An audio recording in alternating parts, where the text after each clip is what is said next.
Is already talking right now in Tallahassee on Hurricane Dorian. Let's take a listen. Hurricane Dorian has been upgraded to a Category 5 storm with now 185 mile per hour sustained winds. And to put that in perspective, that's significantly stronger than Hurricane Andrew, which reached landfall at 165 miles per hour. It's significantly stronger than Hurricane Michael, which reached landfall at 160 mile per hour. Florida has had one hurricane in our history, the Labor Day hurricane of 1935, that reached at that level, and that was total destruction. So the strength of this storm cannot be underestimated. We will see tropical force winds within the next 48 hours. The National Hurricane Center reports Dorian could nearly stall over the Bahamas for more than 24 hours starting late tonight. And as many of you who've been following this forecast know, pretty much all computer models and all forecasters anticipate this turning north. We just don't know when exactly it's going to turn north. It could turn north. Obviously, we want to have that turn as quickly as possible to minimize the impacts on Florida. But if you look at the forecast, it absolutely could impact the coast and turn once it hits the coast. And so we've got to prepare for that eventuality. A hurricane watch has been issued for the east coast of Florida from north of Deerfield Beach to the Volusia-Brevard County line. A storm surge watch has also been issued for those same areas. A tropical storm warning is in effect for north of Deerfield to Sebastian Inlet. Bottom line is you're going to see these watches and warnings increase on the east coast of Florida. I think a lot of the counties are executing their evacuation plans. We think that that's prudent and we support that. Palm Beach has mandatory evacuations today starting at 1 p.m., zones A and B. Martin evacuations 1 o'clock, zones A and B. St. Lucie is going to be starting them at 2 o'clock for everything east of US 1. Brevard has evacuations ongoing right now.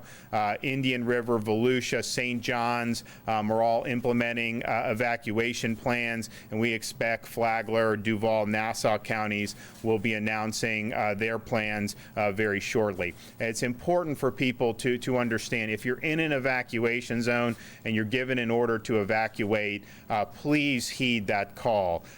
This storm at this magnitude could really cause massive destruction, and do not put your life in jeopardy by staying behind when you have a chance to get out. And you still do have time to prepare yourself and to make sure that you and your family are safe. In terms of the evacuation routes, I've directed our Secretary Tebow to suspend tolls on the Florida Turnpike, Alligator Alley, Sawgrass Expressway, and the 528 Beach Line in Central Florida. And then after doing that, I received a request from Orange County Mayor Jerry Demings to suspend tolls for the East-West Beltway around Orlando, State Roads 417 and 429. I have granted that request. We are monitoring traffic, and the shoulders are ready to be open if need be. Right now, the traffic is relatively stable, and so use the normal lanes. If we end up having backup, then those shoulders will be open. But of course, you know, the shoulders bring with it some safety concerns as well. We're continuing to monitor the fuel situation. They're not currently fuel shortages, and I think you've seen a decline in demand for fuel in Miami-Dade based on the change of this cone. We don't have any bridge closures planned at this time. The Coast Guard makes decisions on that based on the wind speed. So the bridges will remain open for marine and vehicle traffic as long as they can safely be open. And obviously that situation is going to continue to be monitored.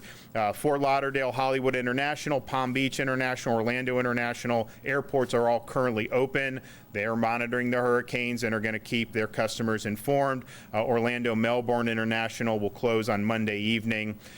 In terms of generators, ACA Secretary Mayhew has confirmed that every nursing home and assisted living facility in a coastal county along Florida's east coast from Palm Beach all the way to Nassau either has a generator on site or has plans to evacuate their residents. And so these duties have a duty to ensure the safety of their residents, and they'll be held accountable if they do not.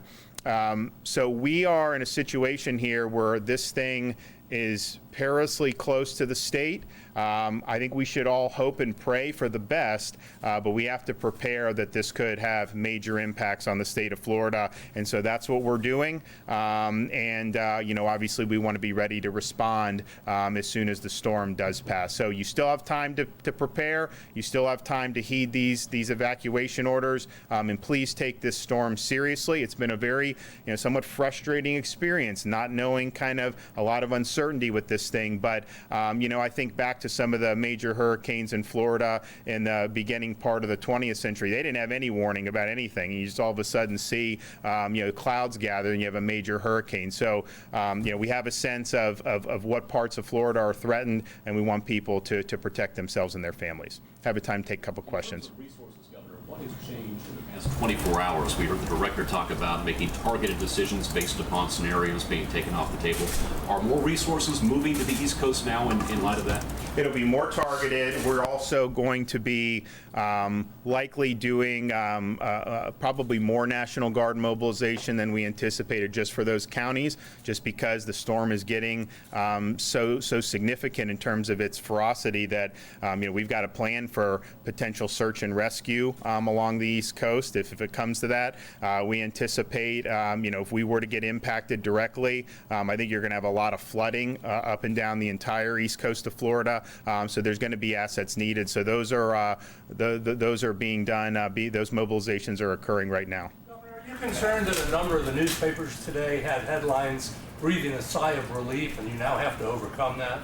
I'm concerned just simply because when you're in that cone, if you're in that cone, you have the opportunity, and there's a good possibility that you could be impacted. Now, obviously, you do these things on percentages. You look at the trends. I think we did see a positive trend east, but then it tacked a little bit further west. So if you look at the National Hurricane Center's current track, I think it ends up within 30 miles of the coast of Florida. Well, guess what? You do just a touch of a bump one way or another, and you have a dramatic difference all of a sudden with the possibilities on the cone. And so I think what we've tried to do is, earlier in the week, we were very, factual about what we were putting out. We told people to be prepared. And then now, although we really hope for the best, we've been pretty consistent that the threat is still there. And so people should just understand that. And I think people did think this storm was going to gather strength. There's no doubt about it. But I think the consensus was that it'll reach a Cat 4.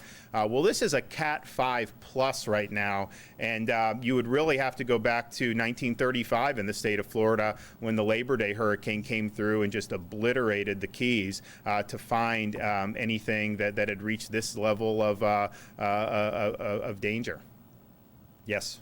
Obviously, that there's a significant number of resources down at Mar-a-Lago, down in Palm Beach County. Do you know if that area has also been evacuated, or if anything particularly has been set up, just given all the money that we've already put into it? I don't know anything specifically about Mar-a-Lago. I do know, obviously Palm Beach County's evacuation zones are more of the east of the Turnpike type things, and so you would get a lot of the Palm Beach Island and some of those other areas. I would say when you're talking about Palm Beach and Martin County, there's a lot of those coastal residents who aren't in Florida year-round, and I think there'd probably be a heavier population if this was in October rather than at the end of August, beginning of September. Nevertheless, there is going to be folks there who are going to need to evacuate. And then there have been, I know government resources have been moved around just more generally. I've spoken with the commanding officer for Navy Region Southeast about what they're doing to safeguard their ships. Some of those are going to remain in port, and they're kind of on lockdown.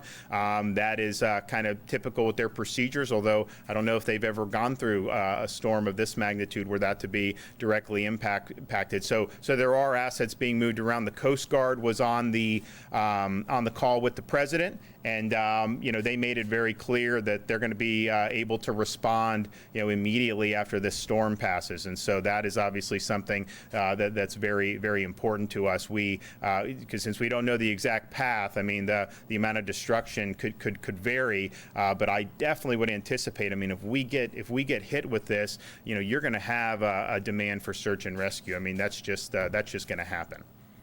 Regarding the bridge closure, especially in the very rare islands, I know you said there's no decisions yet on it, and the Coast Guard will make that. But how long can people on those islands expect to have, if they're under evacuation orders, to leave? Because once they're closed, they can't get out. No, for sure. So, I mean, the National Hurricane Center puts out a lot of guidance. I would look at that. It varies based on where you are on the East Coast. But once you start to get into those tropical storm force winds, you end up in a situation where those bridges, may not be operable going forward. And so people just need to look at that, figure out where they are, look at the guidance that the NHC is putting out, and then make those decisions. Now, all these counties, are going to have shelters. And so those types of evacuations are one thing. If people are planning on evacuating in their cars and just getting out of Dodge, then obviously you got to build in the time to be able to do that. I did the tolls not only on the Turnpike and some of the places going north, but obviously going west, because I think if you're in Palm Beach and some of these counties, you may find that route to make more sense going to the West Coast. And given how the cone is moved, that probably would be a sound decision. So people just need to do that and heed the calls, but make sure that they're prepared. If you're in a place like Duval County or Nassau, obviously there's going to be some type of guidance issued, but you should just be prepared that if you've had to evacuate in the past, you may be called upon to do it again. And so make those preparations now so that you can do that as smooth as possible. One more. Are you guys looking at any other major highways or roads that you guys are considering suspending tolls on? We basically suspended all of them that would be evacuation routes from these affected counties. Now, Mayor Demings asked us about the Orlando. That's fine. So if there's other maybe smaller toll roads that people have a request for, we'll obviously look at that. But we've got Western, Northern, Turnpike, and 75 that we've suspended. And obviously, as long as there's evacuation orders, that's going to be something that we're going to continue to do. So we're going to be monitoring this thing, and people should remain vigilant, and let's hope for the best, but let's just be prepared and take the steps necessary so we can protect everyone. Thank you. All right, that was Governor Ron DeSantis with a press conference about Hurricane Dorian. We'll have the latest intermediate advisory from the National Hurricane Center in about 10 minutes, and we're going to you live here on Fox 35.